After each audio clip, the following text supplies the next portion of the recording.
Bonjour. Il y a un an, dans cette caravane, mon corps a accueilli un tas de personnes qui sont venues témoigner sur l'état de notre planète, sur la planète Terre. Je parle de mon corps car mon esprit n'était pas là.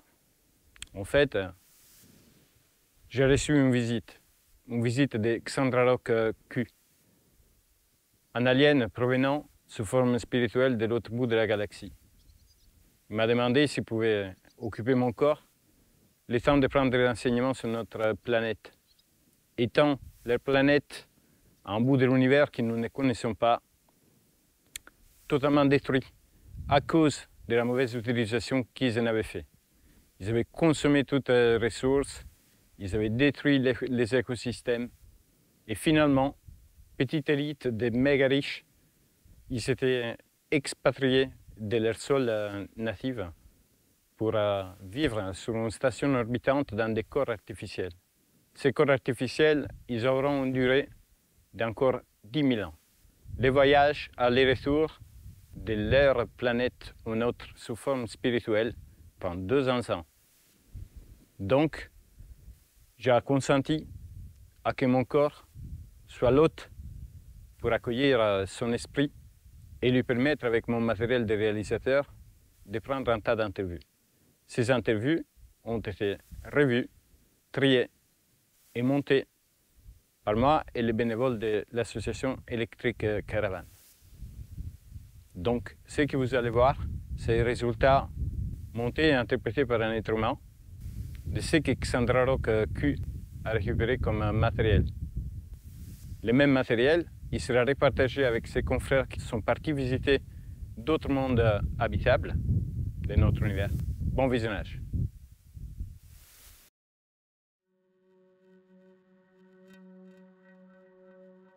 Parlez-moi de ce globe bleu. Dites-moi tout ce que vous pouvez de votre planète. Tout ce qu'on peut sur ça? Voilà, sans plus de précision? Ouf. Sur comment on l'a sauvé ou... Hein? C'est quoi? Ah, qu'est-ce que tu penses de ça? Ce petit caillou bleu s'appelle la Terre. Oui, elle tourne. Elle tourne autour du soleil. Non, elle tourne autour de la lune. Mais non, elle tourne autour d'elle. Soleil. Ouais, non, autour du soleil. Elle tourne autour du soleil et elle tourne autour et tourne sur elle-même. Elle tourne. Elle a un noyau. Il y a un noyau au centre de la Terre, oui, c'est vrai. La lave. Des volcans. Il y a des montagnes qui poussent, des continents qui se forment, qui se défont. C'est un rocher mobile. Elle a cette énergie propre et en plus, tous les jours, elle reçoit les rayons du soleil qui lui amènent une énergie. Et puis dessus, il y a la vie qui s'est formée parce qu'il y avait de la flotte, de l'eau, sous toutes ses formes, liquide, gazeuse, solide. Et ça fait la diff. C'est un très bon vecteur pour transporter les choses. Et la vie, elle a besoin de ça. On a nos vaisseaux sanguins qui sont comme ça, on a l'espace entre nos cellules, où il y a de l'eau qui permet de tout transporter à l'intérieur de nous. Et si on n'a pas d'eau, ce truc-là, il est pas possible et on meurt. La vie dépend de ça. De l'eau. Des villages. La nature, les animaux, la végétation, même l'homme aussi, une belle chose.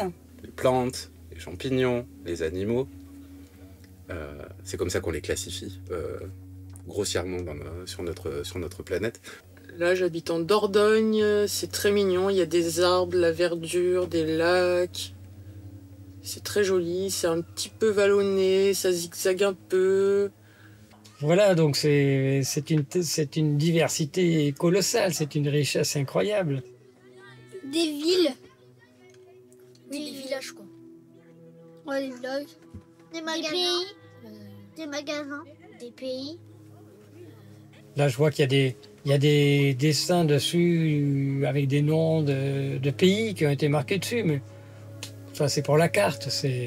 La planète, elle s'en fiche des pays, elle s'en fiche des séparations, des frontières, des choses comme ça, quoi. Est-ce qu'on vit bien sur cette planète? Oui. Je vis bien avec un panier de basket. à manger, des restaurants. Ah ouais. Des les restaurants. Du McDo. Des McDo. Oh, c'est grand la Terre et c'est tout petit, hein. C'est pour ça que c'est un peu le problème. Tu connais le problème des planètes, c'est un monde fini, quoi. Hein. On a l'impression que c'est infini, mais en fait c'est fini. La planète Terre, c'est un astre. Nous sommes les humains et on vit ici, sauf que dans quelques années, eh ben, il n'y aura plus la planète Terre parce qu'on va faire comme vous sur votre planète. On va épuiser toutes les ressources. On est toujours assis sur le rebord du monde, là, vers là. On est là, nous, là, ici. Et on essaye de fabriquer des certitudes dans un monde d'incertitudes de partout. Voilà ce que c'est que la planète bleue, la Terre, à peu près. Votre emprise semble importante sur la nature et le vivant. Du coup, parlez-moi de vous, les humains. Tu veux commencer, Agathe? Non, vas-y, quoi. Tu veux commencer? Moi, j'ai rien à dire. T'as rien à dire? Ce qu'on peut raconter. Ce que nous on raconte sur la Terre, l'histoire de la Terre. Donc on est en train qu'on avait une très belle terre avec plein de ressources, comme vous peut-être sur votre planète d'autres fois. On l'a détruit. Plein de ressources, voilà, dont on ignorait la valeur. Est-ce que les humains, c'est bien? Non. Et pourquoi?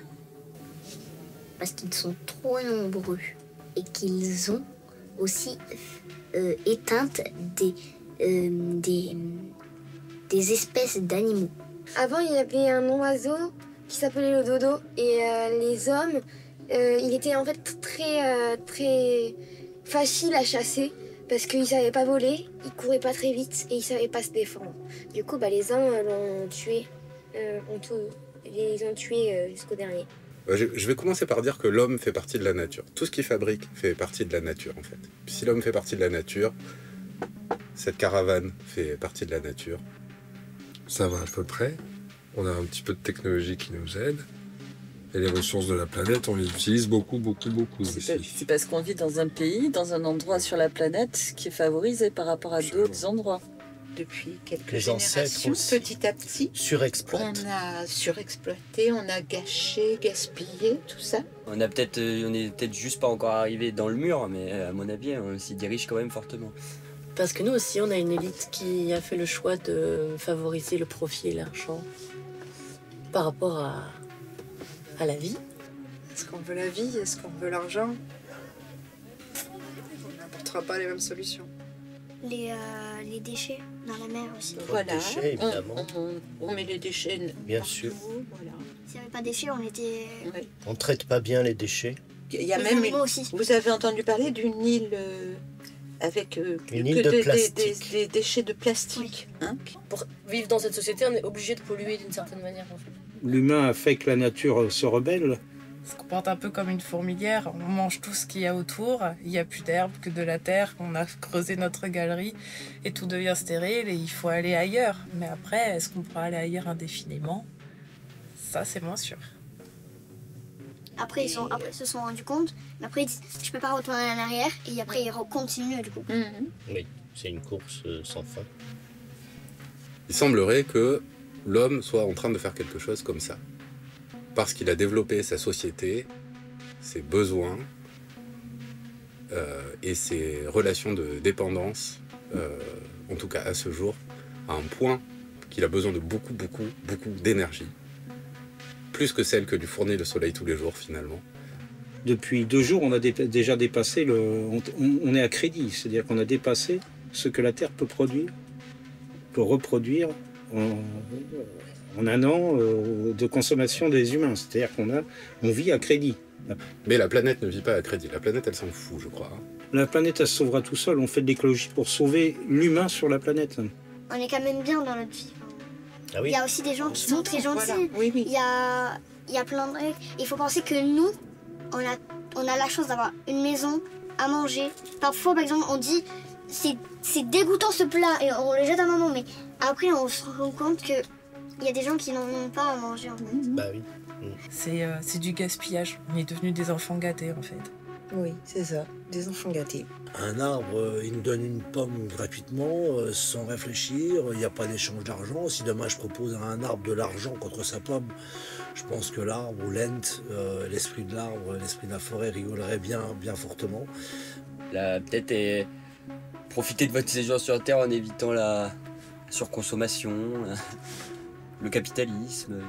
Enfin, vivre plus simplement, quoi. Plein de sociétés ne sont pas capitalistes. Tu vas en Amérique latine, tu vois les sociétés tribales primitives, le capitalisme, ça n'existe pas chez eux. La seule chose qui existe, c'est l'entraide et la solidarité. Et c'est comme ça qu'ils arrivent à vivre. Ouais. Après, là, on est venu en stop, du coup... Ça va, on fait du convoi déjà. Alors, ils n'ont pas de voiture, hein. Ils n'ont pas de caméra. Être heureux, ça peut être tout simple, hein, simplement être dans un joli petit coin comme ici, en Dordogne. Donc ce qu'il faut qu'on arrive à faire, c'est se mettre en accord avec notre planète et vivre avec elle, et vivre pour elle, et qu'elle vive pour nous. C'est-à-dire qu'on arrive à tirer profit de cette planète à notre bénéfice, mais pas à son dépens, quoi. Voilà. Et il n'y a que comme ça qu'on pourra s'en sortir, je crois. Ah oui, en plus, il y a des gens qui sont de bonne volonté, qui essayent de trouver des solutions, même si c'est un petit peu tard, mais enfin... Ça existe, les maisons qui sont en autonomie. C'est des maisons où elles sont dans la forêt, par exemple, et où elles produisent leur électricité toutes seules, grâce à des panneaux solaires, voilà. Et elles cultivent leurs légumes. Elles peuvent récupérer l'eau de pluie pour se doucher, comme Clara. On a tellement de possibilités qui ne sont pas utilisées que je trouve que l'humain est décevant. Les humains sont une jeune espèce, hein, sur cette planète magnifique. C'est une jeune espèce qui a trouvé plein de solutions techniques très rapidement, mais qui a surtout besoin, si on veut parler de progrès, de progresser en termes de sensibilité et de sensible. Et un petit peu de spiritualité et être sensible ferait beaucoup de bien dans ce monde de technologie. Je pense que la base, c'est de savoir partager, de faire connaître, et d'avancer tous ensemble plutôt que de vouloir écraser l'autre, voilà quoi. Aujourd'hui, on est dans un endroit où il y a des solidarités qui se créent, on essaie de revenir un peu à quelque chose de plus naturel, plus sur la nourriture, sur la relation avec les gens, même simplement. Déjà, c'est important. L'amour. L'amour, voilà, les relations entre les... L'amour, c'est important. L'amour, c'est pas que les amis. Moi, j'ai des enfants, donc je garde espoir. Nous faisons tous partie du peuple de la Terre. Nous sommes une tribu, nous les humains, du peuple de la Terre. Et ouais, l'idée principale, c'est vraiment de réussir à se reconnecter tous ensemble. Le voyage aller-retour vers notre aéronef, où nos corps artificiels sont en attente, nous prendra environ 200 de vos ans. À votre avis, que sera devenue la Terre d'ici là? Que retrouverons-nous dans 200 ans? Dans 200 ans, en fait, on ne sait pas parce que... je peux le dire en italien parce que je ne sais pas en parler. Tutto può succedere. On profite de l'instant et on ne se pose pas de questions sur l'avenir. Donc moi, je pense que d'ici 200 ans, la vie comme on la connaît, il n'y sera plus. Elle continuera à tourner. Est-ce qu'on va continuer à puiser les ressources avec, qu'il n'y a pas que les humains dessus. La vie continuera quand même.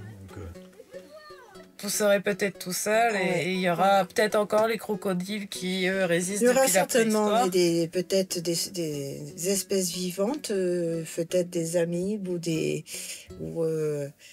poissons peut-être encore, ou peut-être des fins fonds des océans, qui pourront... Mais l'homme, je ne sais pas s'il sera toujours là. Pour ça, il cherche en Mars, je pense. Cherche Mars. En Mars, parce qu'il sait qu'ici, c'est plus pour vivre dans 200 ans. Ah, je ne sais pas, mais pour ça, il cherche quelque part. D'autres planètes. D'autres planètes. Errant dans l'univers. Errant dans l'univers. Essayons de trouver voilà, une planète un petit peu hospitalière et on essaiera de se mettre dans un corps. Pour partager et essayer de sauver ce qui reste à sauver. Voilà. La Terre, elle ressemblera à un arbre. Enfin, ça... Je crois qu'elle sera recouverte de forêt. Ah non, en fait, ça sera un globe. tu vois, la taille de la Terre, tu vois. Et en fait, à la base, ça sera que des racines, ça sera tout noir, et il y aura un arbre. Mais tout noir. Tout Un arbre géant? Ouais, mais un arbre tout noir, quoi. Ah, tu crois? Et il n'y aurait plus de vie alors? Bah, peut-être. Moi, je pense que ce que je souhaiterais, en tout cas, c'est qu'on arrive à comprendre que la technologie, que les choses qu'on a réussi à construire dans la pensée complexe et la maîtrise fine des arts sont un raffinement très utile pour continuer à avoir une vista d'expert de l'humain, mais que c'est pas forcément une nécessité quotidienne pour l'ensemble des humains. En fait, on a l'humanité à deux choix, soit elle continue comme ça, et on aura des générations d'idiots. C'est même ce qu'Einstein avait dit. C'est ce qu'il avait dit, oui. Il avait dit le jour où les hommes ne pourront plus se passer de la technologie, ce sera une génération d'idiots. C'est cette génération-là, on est dans ce cap-là. Donc soit on prouve qu'Einstein avait tort. Bon, il a quand même prouvé qu'il n'était pas si bête que ça, quand même. Non. Inévitablement, il n'y aura plus de pétrole. Et on utilisera les voitures que pour ultime besoin. Tu te souviens quand tu te mettais en haut de l'arbre, tu disais « Oh, il y en a marre, vivement qu'il n'y ait plus de voitures, qu'on puisse retourner aux charrettes !» S'il y a des changements qui font que obtenir de l'eau ou du chauffage, c'est difficile, je pense que par notre curiosité et nos moyens, disons, d'inventivité, on va trouver des moyens de contrer les difficultés, de contourner les difficultés qui se présentent à nous. Ils remplacent le pétrole par d'autres choses et ils fabriquent du pétrole avec des plantes qui prennent la place à d'autres plantes qui pourraient servir à nourrir. Ils appellent ça agro ou bio quelque chose, alors que ça n'a rien de bio. Et cette histoire de rapport à l'argent continue à poser problème. Donc dans 200 ans, soit on a réussi à faire plier les géants qui nous font rentrer des idées dans la tête, qui nous intoxiquent le cerveau et qui nous imposent de voir les choses en se disant que ceux qui réussissent, c'est parce qu'ils le méritent, et ceux qui ne réussissent pas, du coup, c'est parce qu'ils l'ont bien cherché. Ouais, l'écart continue à se creuser entre les ultra riches et les ultra pauvres, quoi, parce que c'est ce qui n'arrête pas de se passer. Du coup, soit cet écart il continue et on se fait oppresser et ça finira comme ça, soit il y a un truc qui va vraiment faire tout se renverser. Ou la planète, elle va faire des éruptions. Oui, c'est la fin du monde naturel, biologique, et là, tant mieux. Et reprendre ses droits. Au moins, tout le monde est d'accord. Ouais. Ouais, ça me dérangerait pas que ça se termine comme ça. Les désirs de l'homme ont toujours cassé, ont toujours utilisé la nature d'une manière pas sensible, mais la sensibilité des humains augmente dans les temps. Donc si on devient plus sensible, ça va aller à chaque fois mieux. Mais si on arrête maintenant, et qu'après, à 200 ans, bah, ça va être beaucoup mieux, quoi. Il y aura beaucoup d'arbres, il y aura... Si on arrête maintenant. S'il n'y a pas de guerre, il y a de nouveau des guerres. C'est vrai. On peut tomber dans des vortex où on est clairement effrayé, des moments de panique. On se dit, mais oh mon Dieu, mais on n'y arrivera jamais. Mais si on se débrouille bien avec le végétal, si on se débrouille bien avec, si on prend bien dans la tronche les bonnes claques et qu'on arrive à reconstruire, bah écoute, peut-être qu'on arrivera à faire en sorte qu'on y reste encore quelques années sur ce petit bazar. Et ça, ce serait quelque chose que j'aimerais bien, ouais, qu'on pousse le savoir. En accord avec la nature, en harmonie avec la nature, et qu'on arrive à connaître plus de choses pour améliorer ce qu'on fait, parce qu'elle sait déjà quasiment tout. J'ai envie de croire que la nature aura repris ses droits et que l'humain aura quand même survécu, parce que moi j'y crois en l'espèce humaine. Et je crois qu'il y a un grand potentiel et que ce serait quand même un formidable gâchis de ne pas aller au bout de cette aventure. Dans 200 ans, je serai toujours là. Les cellules qui me composent elles ont décidé à un moment de composer un Thierry. Tout ça va se décomposer, et c'est les mêmes cellules qui composeront peut-être de l'herbe demain, un âne, ou je ne sais quelle autre partie du vivant. Tu me reverras pas moi, mais tu reverras peut-être mes petites idées et ceux des miens, et qui pensent que moi, qui auront germé. Et peut-être que quelque part tu me parleras. La seule chose qui va disparaître, c'est mon ego. Le malheur peut-être de l'humanité aujourd'hui, c'est que la majeure partie des gens se consacrent essentiellement à la seule chose qui va disparaître, leur ego. Vous êtes des êtres puissants avec le pouvoir de vos imaginaires. Dessinez-nous votre terre idéale pour les années futures. Que feriez-vous de la terre si vous pourriez la forger à votre volonté? Si tu pouvais modeler la terre comme de la pâte à modeler, tu lui donnerais quelle forme? Une plume. Une plume? Moi, je lui donnerais... Il y aurait des maisons toboggans. Il ferait tout le temps beau. Moins de villes, hein, moins de grandes constructions. Moins d'humains. Moins de luxe. S'il y avait aussi moins de villes, il y aurait aussi moins de gaz. Comme ça polluerait pas Moins de encore pollution. plus. Moins d'humains, il faudrait. Plus de nature, quoi. Retour à la nature, voilà. Une forme de fleur. Et toi? Enfin, juste le haut de la fleur. Avec les pétales et le cœur? Oui. Moi, j'y toucherai pas, je crois. Je la trouve belle comme elle est. Je pourrais dire que le monde est parfait puisqu'il est comme ça. Il est comme ça. Et c'est un moment de son évolution. Et ce moment de son évolution, vu l'état dans lequel nous sommes, c'est un point de passage obligé, puisque c'est celui que nous vivons. Il ne serait pas différent puisque je fais partie de la nature, donc tout ce qui est en moi, tout ce que je serais capable de créer avec de la pâte à modeler, ce serait déjà forcément présent quelque part, parce que je sors pas de nulle part. Je sors d'ici. Si j'avais une pâte à modeler, je supprimerais le plastique et je trouverais un petit moyen de remplacer le pétrole de manière écologique sans que ça détruise des matières premières de la planète. Je pense que ça pourrait allier pas mal de choses. Moi, je développerais le troc.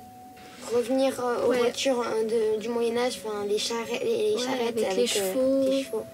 Quand même abriter avec un petit toit pour abriter Enlever tout le plastique déjà. Oui. Tout le plastique. Arrêter de mettre par terre le plastique. On dédie des espaces verts aux animaux. Je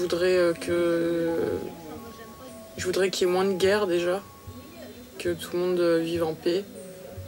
Tout le monde soit heureux.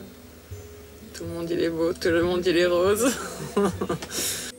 C'est-à-dire que il n'y aurait plus pas d'argent, pas de richesse, pas de... Non, tiens, j'ai fait pousser des pommes de terre. Je te donne des pommes de terre. Et toi, tu peux me donner quoi? Ou tu me donnes ou tu me donnes pas. Ouais, carrément. Mais tiens, t'as envie de chanter une chanson, chante-moi une chanson, ça va me faire du bien. Avec beaucoup de plantes et beaucoup d'animaux. Toi, non? Ça parle un peu. Oui, moi je voudrais que toutes les constructions humaines, ça existe, mais que sont faites en accord avec la nature. Et que donc on pourrait observer les résultats de l'interaction entre les éléments naturels sans les perturber et la pensée humaine. Un monde de partage, d'art et de sans oppression, un monde libre en fait tout simplement. Et à moins aussi. Que les foules n'existent plus quoi. Ce serait des défauts que je voudrais enlever à l'humain. La soif de pouvoir, la condescendance, l'orgueil mal placé, la volonté du toujours plus, de posséder, de conquérir. C'est ça que je voudrais enlever à l'humain. Et on finira peut-être par en arriver au même point où vous en êtes arrivé. Je suis incapable de le dire aujourd'hui. C'est collectivement, du moins individuellement et collectivement, qu'on va le décider.